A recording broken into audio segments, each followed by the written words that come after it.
lomba adu. Malah chameleon adu ini namanya. Maaf ya teman, maklum, si Rango ini termasuk hewan teritorial.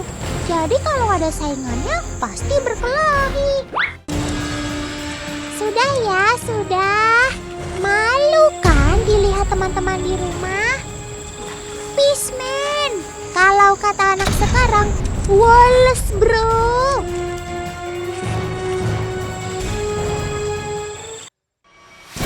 Aduh, lagi-lagi Otan kelewatan. Om editor, diulang lagi dong. Otan yakin teman di rumah juga kelewatan melihat si Rango ini menangkap mangsa. Cepat banget kan, sampai mata kita nggak bisa mengikuti gerakannya. Amazing ya, kecepatan lidahnya melebihi bayangannya sendiri.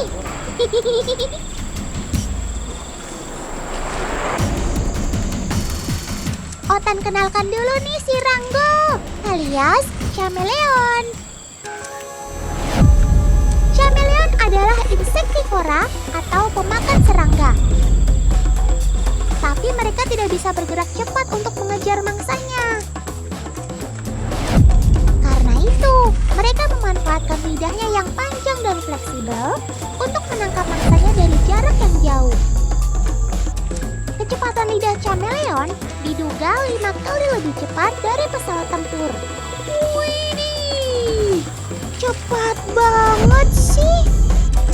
Selain lidah, mata chameleon juga sangat istimewa di antara reptil lainnya, teman.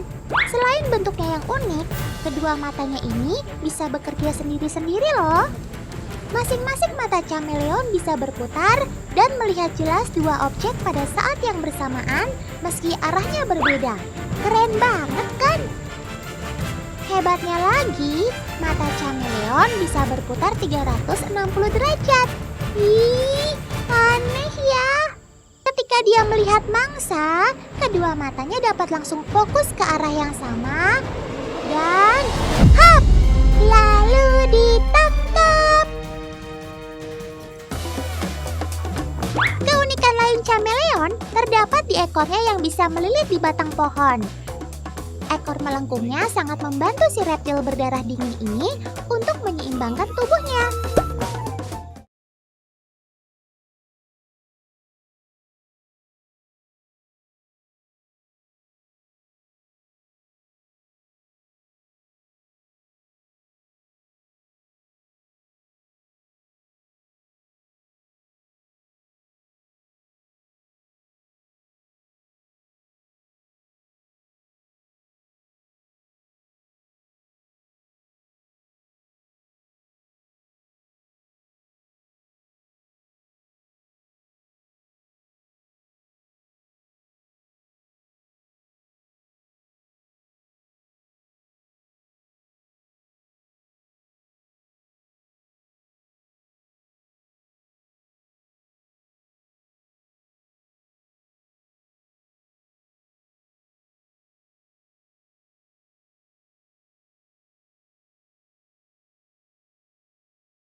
Kalau Otan sih nggak bakalan sanggup.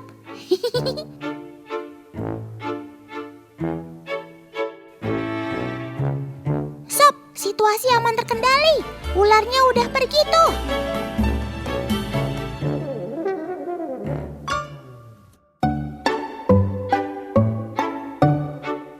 Nah, sobat Otan yang satu ini termasuk jenis field. Kok Otan bisa tahu? Iya dong, soalnya chameleon yang ini punya semacam tudung yang melancip ke atas di bagian kepala. Oh iya, buat pejantan seperti ini, tudung berfungsi untuk memikat si betina. Semacam obat ganteng gitu, teman. Wih, corak warna pada tubuhnya bagus banget ya, teman. Gagah banget kamu, Sob.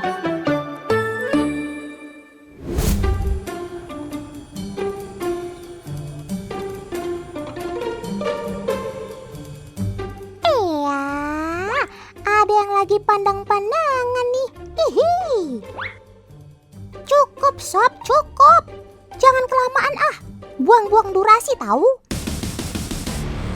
Sebenarnya apa yang kalian lakukan? Loh. Kenapa si betina merubah warna tubuhnya menjadi lebih gelap?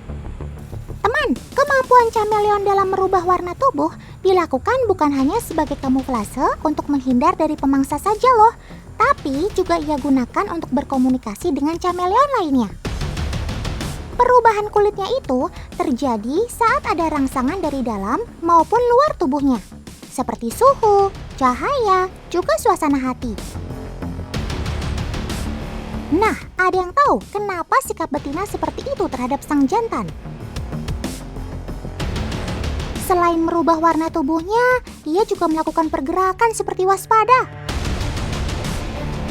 Betul, hal ini terjadi karena sang betina dalam kondisi mengandung. Ia tidak mau diganggu siapapun, apalagi didekati oleh lawan jenisnya. Jadi, cintamu untuk sementara waktu dipending dulu ya, Sob. Ayo, segera pergi. Jangan ganggu sang betina. Nanti kalau sudah waktunya, baru deh mulai PDKT lagi.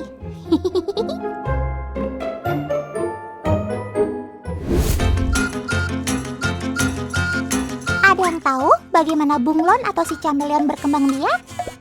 Yaps, ada yang melahirkan, ada juga yang bertelur. Nah, sobat Otan satu ini adalah salah satu bunglon yang bertelur. Saat bunglon betina siap bertelur, ia memposisikan tubuhnya ke dalam lubang, teman. Roman-romannya sang betina sudah mengeluarkan telur-telurnya. Come on, kita cek. Tuh kan, apa Otan bilang?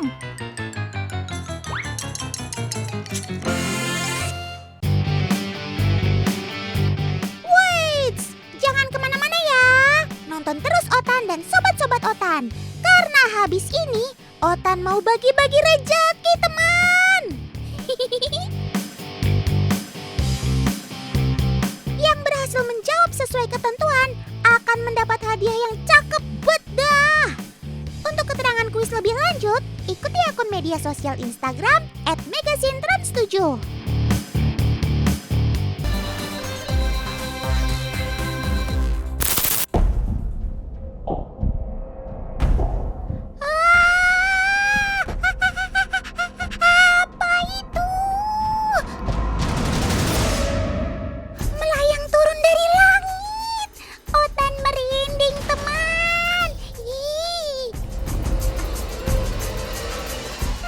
Jangan-jangan Otan salah tangkap nih. Apakah itu bidadari turun dari kayangan? Sejak kapan bidadari kakinya 4?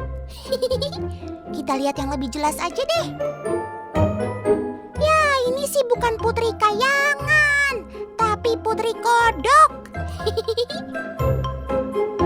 Loh, kemana mendaratnya si putri kodok ya? Yuk sama-sama kita cari tahu. Paman editor, tolong pause gambar ini ya. Otan mau tes konsentrasi teman-teman di rumah Ayo tebak, ada berapa jumlah sobat Otan di daun itu? 100 buat kalian semua yang jawab 4. Mata teman di rumah setajam elang nih. Wah, ternyata putri kodoknya nggak sendirian, teman. Oke, jangan marah dulu dong. Ada yang protes gara-gara Otan sebutnya kodok nih. Yaps, karena yang betul keempat amfibi ini adalah katak. Kalau gitu Otan panggil kalian pasukan katak aja ya. Tapi bukan pasukan katak Bapak TNI loh ya. Kenalkan teman, keempat sobat Otan ini namanya fly frog atau katak terbang Wallace. Si hijau cantik ini berasal dari hutan hujan Asia serta banyak ditemukan di Kalimantan dan Sumatera. Namanya aja fly frog. Udah pasti jago apa hayo? Jago lari. Bercanda terus deh. Pasukan katak ini jago melompat jauh hingga terlihat seperti terbang, teman. Nah kan, baru Otan kasih tahu udah pada lompat semua deh. Hei, mau kemana lagi sih kalian?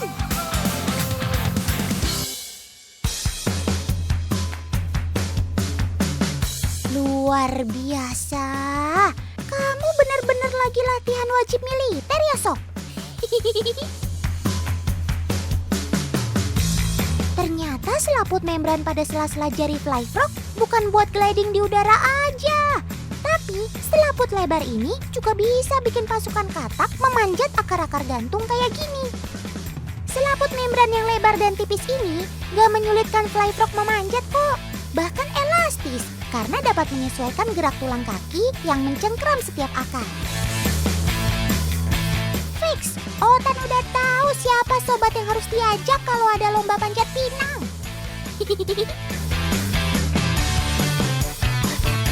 Oh iya, hal sederhana yang membedakan katak dan kodok adalah kakinya nih. Kalau katak mempunyai kaki belakang yang lebih panjang dari tubuhnya, sedangkan kodok kakinya lebih pendek. Ayo Tak, terus panjat sampai ke puncak. Teman-temanmu sudah menunggu di atas sana.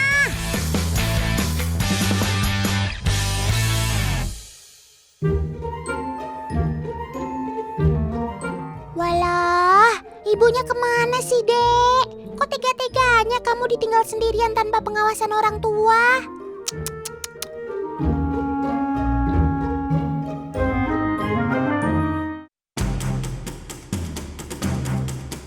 Nah loh, bayi-bayi musang ini bikin anggota pasukan takut, teman. Tenang, Tak. Yang namanya bayi masih lucu, imut, gemes. Hehehe. Waduh, benar saja insting si katak. Namanya ketemu predator, si katak pasti tetap waspada dan memilih kabur. Meski musang yang dihadapinya masih bayi. Aduh, gawat Tak. Bayi musang ini tetap ngikutin kamu. Meski masih kecil, ternyata naluri berburunya sudah mulai muncul ya. Awas! Syukurlah, kamu lompat di waktu yang tepat. Hampir saja jadi cemilan buat bayi musang. Tapi, kemana jatuhnya si katak ya? Astaga, ternyata dia jatuh ke dalam kolam. Tenang, teman di rumah gak perlu panik. Namanya juga hewan amfibi yang hidup di dua alam, ya udah pasti si katak bisa bertahan di dalam air dong. Lagi dan lagi, kaki belakang katak yang panjang dan berselaput ini membuat ia pandai berenang dan menyelam. Kamu harus tetap waspada sama ikan di belakang kamu itu loh. Oh iya, teman di rumah pasti tahu kan kalau kaki katak ini menjadi inspirasi terbuatnya fins atau sepatu katak? Yaps, sebab selaput yang ada di kaki sobat Otan ini membantu menghasilkan daya dorong saat berenang. Maka para penyelam juga memakai sepatu katak untuk membantu mereka lebih mudah menyelam.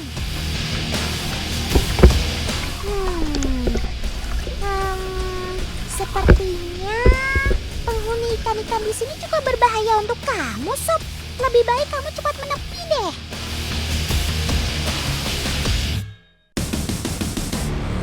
Ya ampun, apa-apaan lagi ini? Kamu jangan bengong, Tak. Ayo, cepat ancang-ancang lompat ke atas. Aduh, si kalajengking malah semakin mendekati kamu lagi. Kalau kamu kena sengatan ujung ekornya, gugur sudah salah satu pasukan katak kesayangan Otan.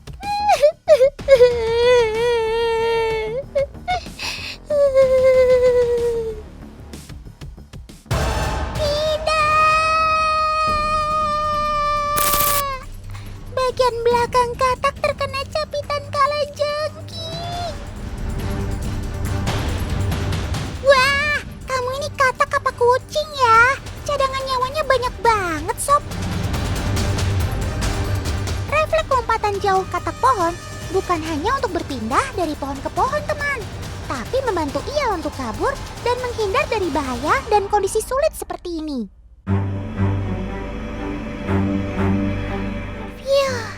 Menegangkan juga ya petualangan hidup kamu hari ini. Lekas kembali ke habitat kamu, Sob, sebelum ada gangguan lagi.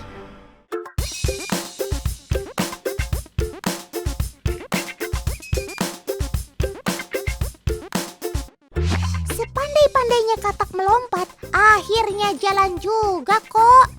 Ya iya dong, capek kali lompat mulu. Akhirnya kamu sampai di atas pohon juga ya, Tak? Soalnya fly frog itu hidupnya arboreal, teman. Makanya ia disebut juga sebagai katak pohon. Sebagai katak pohon, lompatan amfibi nokturnal ini bisa 150 kali lebih tinggi dari tubuhnya sendiri loh. Kaki belakangnya berfungsi sebagai pegas yang mendorong katak melompat sangat jauh. Sebagai katak terbang, ternyata sobat otan ini memiliki kemampuan turun dari pohon tinggi ke pohon yang lebih rendah dengan sudut kurang dari 45 derajat. Gak main-main loh skill ini. Sebab pada posisi curam kayak gini hanya bisa dilakukan binatang yang memiliki sayap dan membran aja. Maka dari itu, selaput membran pada kakinya berfungsi layaknya parasut. Untuk memperlambat para pasukan ini turun dan mendarat. Tapi kemana perginya pasukan yang lain? Aduh, cepet banget sih udah pada berpencar lagi.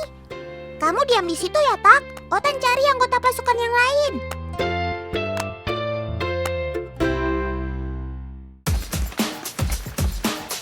Hoya lo, ketahuan deh hujan-hujanan berduaan. Cie. Teman, meski fly frog dan katak pohon lainnya menyukai tempat lembab, tapi saat hujan turun, mereka juga ikut berteduh loh. Lihat kan, si katak malah ngumpet di bawah dahan pohon.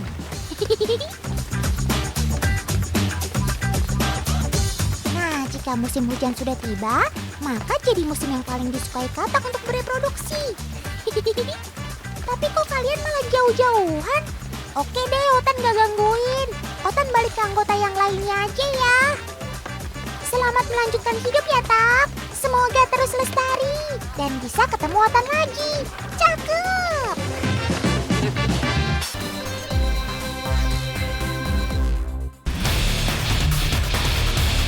Bersedia?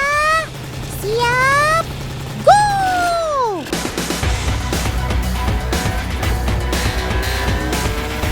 Luar biasa! Detik ke-8, motor ini sudah mencapai garis akhir. Memang gak main-main nih ngebutnya.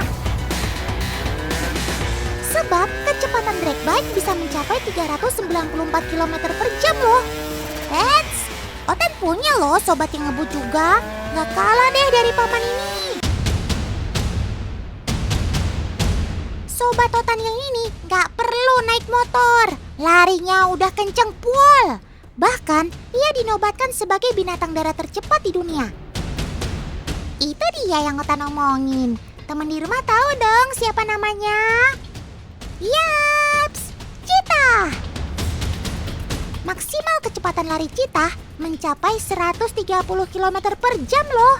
Bahkan sebuah penelitian pernah mencatat Cheetah berusia 11 tahun mampu menempuh jarak 100 meter dalam waktu 5,95 detik. Bingung ya kenapa ada yang balap-balapan? Otan sebenarnya mau ngingetin teman di rumah nih.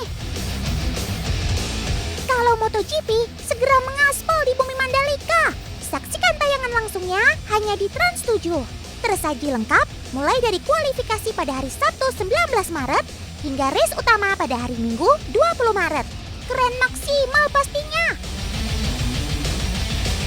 Eits, ada yang masih nungguin kuis kan? Pertanyaannya, bagaimana bunglon atau si chameleon berkembang biak teman? Otan tunggu ya jawabannya. Semoga beruntung.